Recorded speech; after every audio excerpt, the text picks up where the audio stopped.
Great. Yes. So, it's been interesting. It's been a life journey. But what I want persons to take more than anything else is that one, everybody's experience is different. What works for one might not work for all, but there are some fundamental things that happen straight through that you need to know how to deal with, and you need to remember what to do at each time.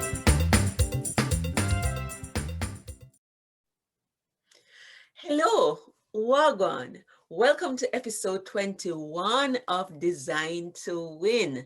This is the show where we give you the roadmap to win at life with a little Caribbean flavor. I'm your host, C. Ruth Taylor, and today I have with me a very special guest. She is a Jamaican living in the diaspora, Scotland to be exact. Her name is Najwa Allen. As I said before, she is a Jamaican, a registered nurse currently residing in Scotland. And today she's going to talk to us about winning after divorce. So you want to stay tuned, but let me just tell you a little bit more about her. So she specializes in accident and emergency. She has been in nursing for over 13 years. She doesn't look it, but she's very much experienced and qualified. Most of her experience was garnered at the Kingston Public Hospital while she was in Jamaica. She's a Christian, now a single mother, which was not her intention. And today she's going to talk to us about her experience of marriage and divorce, how to pick up the pieces, and what you can do to win if you're in this season going through a divorce or is a Christian who is divorced. And so, Naja, welcome to the show. Thank you for having me. And it's very nice to be here. Excited to share. We like to begin this program, especially when we have guests, asking you about what is it that you love about Jamaica, or you think that is unique or memorable that people should know? And then I'm going to ask you why Scotland. Most Jamaicans would migrate to the US or Canada, but you chose Scotland. So we're going to get into that journey. But favorite thing about Jamaica, favorite thing about Scotland? My favorite thing about Jamaica, is there one? To be honest, there's loads. But the truth is, Jamaica is home. Jamaica is heart. Jamaica is people. Jamaica is unique. It's a one of a kind experience that you'll only achieve on your own. For Scotland, to be honest, I didn't choose Scotland. I was told I was going to England, and then I was told I'm going to Scotland. I thought they were the same place, and then I ended up here.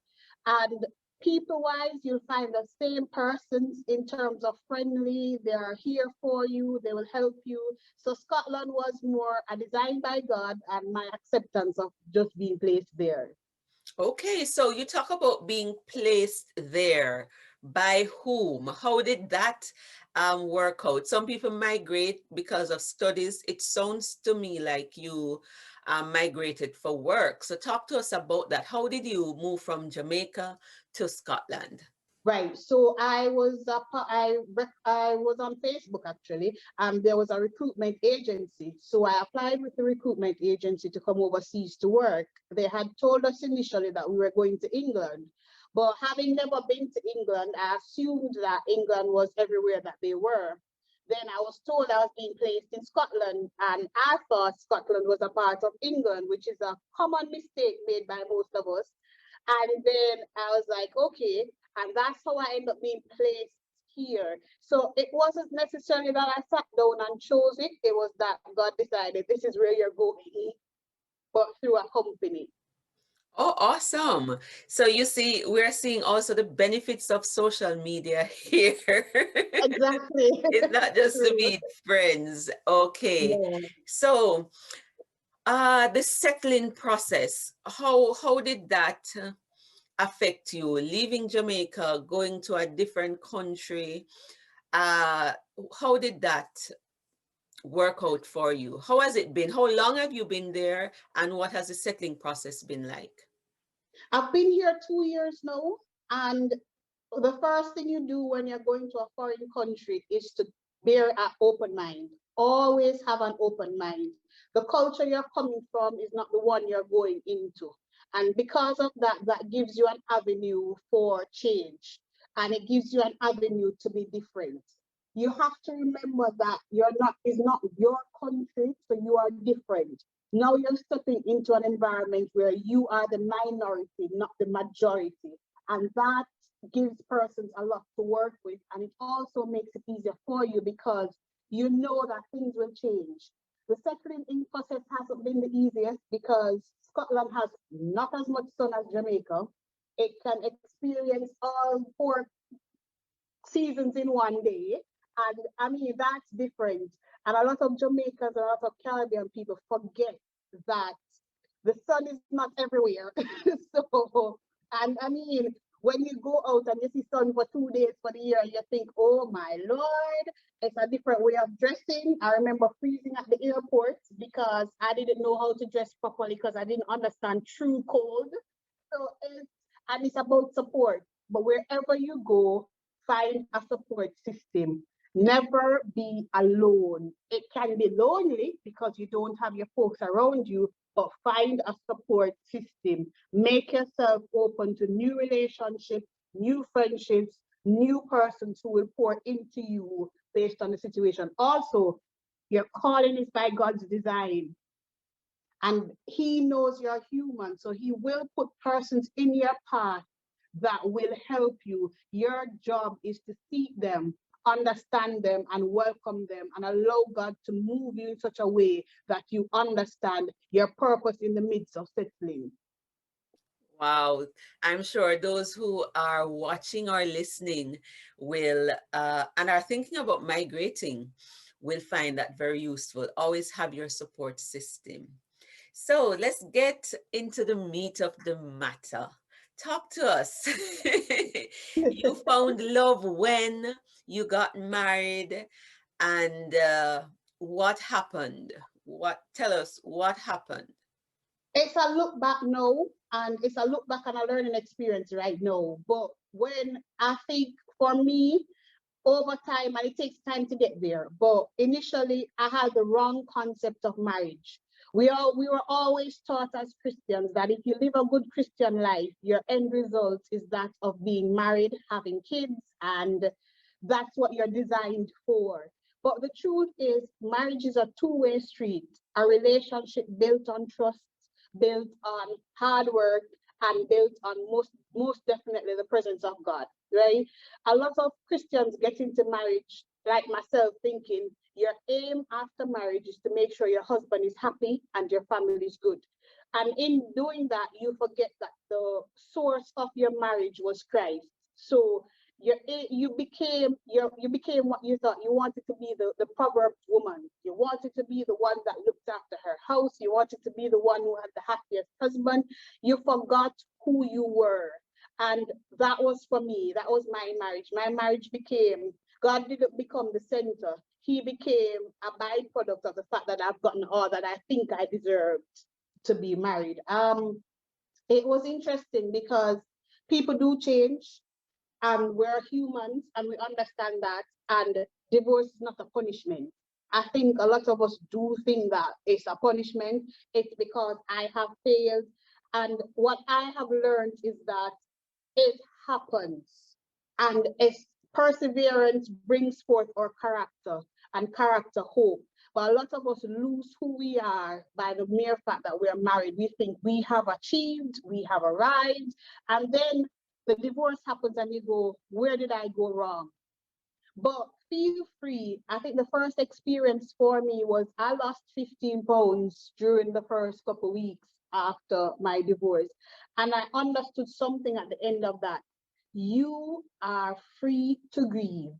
You are free. Take the first part of your divorce, that first period, to understand that you have lost something. I mean, after 4 years, living with somebody, being with somebody, thinking you've had it all, you've just lost all of that. Divorce might not be the end. I must say that it might not be the end. However, it might very well be something that needs to happen to bring you to that place where you need to go. So for me, initially, it was a loss, a huge loss. And I felt like, God, you're punishing me, and I want to know why. And I mean, it's a lot of the boundary of the foundation of a divorce is a lack of trust somewhere, whether it is a trust in yourself, whether it's a trust in the other person. And I had to learn that a marriage is based on two, not one. So I had this impression that I'm the woman and I'm supposed to carry the whole marriage. It takes two. Divorce takes two. The separation takes two. And I'm not saying to persons don't fight for your marriage, because some marriages will. This is after you have fought and lost. What have you learned? Take your time to grieve. And then a lot of us give too much responsibility to our partners. So it's my partner's responsibility to make me feel loved. It's my partner's responsibility to make me happy. It's my partner's. What about you? And I think that's where I had to reach to know that it's me. What makes me happy? What makes me good? You've grieved, you've gone past your grieving, you've done what you needed to do. Where are you now? What have you learned? And like I said, it's a two-way process. You need to assess over time. Who are you? What do you bring to the table? What do you expect somebody else to bring to the table? And can I function on my own? People are drawn to persons who are fulfilled. We're not drawn to needs. Do not get it twisted. We're not drawn to needs. Sometimes we think it's because they're broken, we're fixing them. That's not true. And so in order to move on from a divorce, you need to be at that place where you say, listen, that was an error, but it wasn't a mistake, if you get what I'm saying. It's we stepped, we got married. Yes, it never worked out. But at the same time, why didn't it work out? Never step into the grieving process of a relationship or a divorce thinking, what did I do wrong? Because then you place the blame solely on yourself and you fail to see how the mix of togetherness never happened. So for me, it was a case where I lost my true love, which was the Christ I had in me. And I made my family life the most important. And when I say family life, I made my husband the most important thing. And the reason why we came together was Christ, but I forgot that along the way because now I've achieved everything that I should have achieved. And so therefore, you need to do it. And one of the things that divorce erodes in everybody is a confidence in yourself. Always, to move on from one bad episode in your life, you need to develop confidence in you. And your confidence as a Christian is in Christ. So focus on your relationship with Christ, your foundation in Christ, and it will filter out every single thing, everybody, and every relationship you have. Your direction must come from Him. And this is a cliche, and I know it. A family that prays together stays together, but it's not about the family being together. It's about the family in the presence of God, making Him Lord. And because you've all been spending time in His presence and spending time together in His presence, He pulls you together. So the glue of a marriage isn't the two persons in it. It's the Christ in it pulling them together. It's the Christ in it showing forth in everything that they do. So it's a journey. It's a fun one. It's a painful one.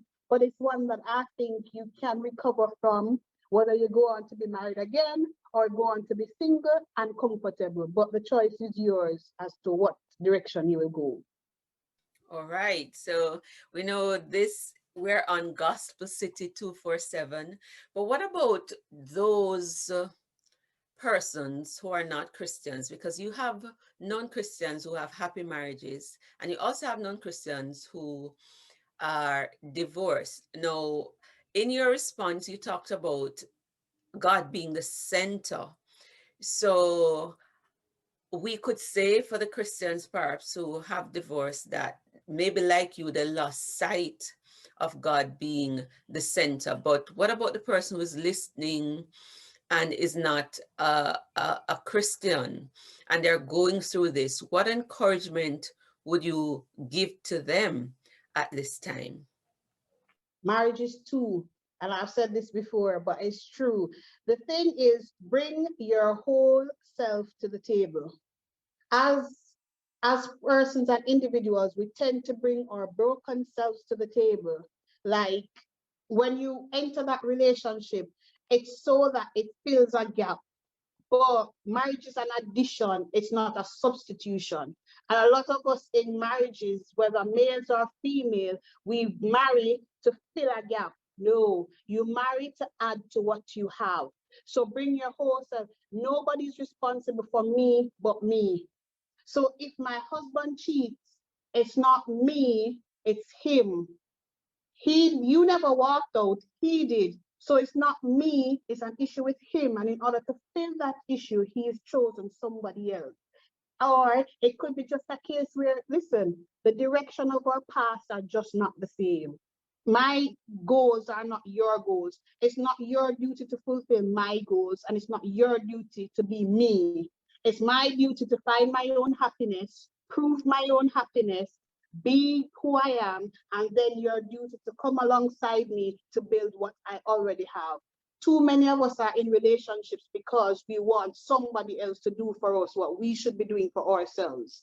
You can be an asset to a relationship, or you can be a burden to the relationship.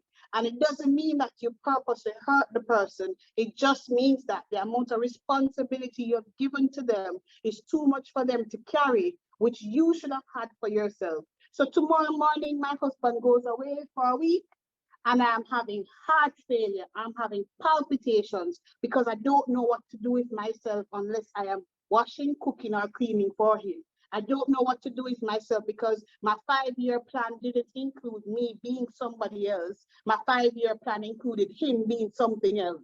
So we need to fix our focus. Every relationship is based on focus. Fix your focus and eventually it works. But like you said, for us Christians, we have Christ, but for other persons, it's just a case of walking together. Your happiness is not dependent on your partner. Your happiness is dependent on you two working together. You can be happy. He can go out with his friends and you're fine. You can go out with your friends and you're fine. Never neglect the foundation you had before the relationship that you received.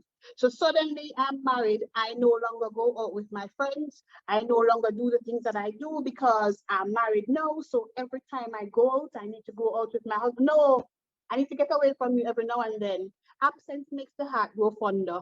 So you need to have that balance where your life doesn't revolve around the other person. I mean, yes, they're central, but your life doesn't revolve around them. That way, when kids come into play and two of you cannot spend as much time together, you don't feel like they have taken your place. But the truth is that because you all are your two individuals, you still need to now work around to find time with each other.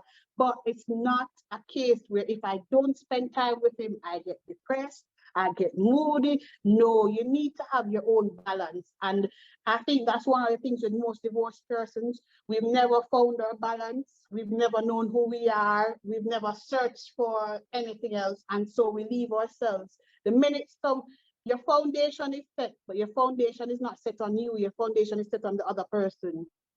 So we always have to find your center, find your focus, and find you. Bring you to the table.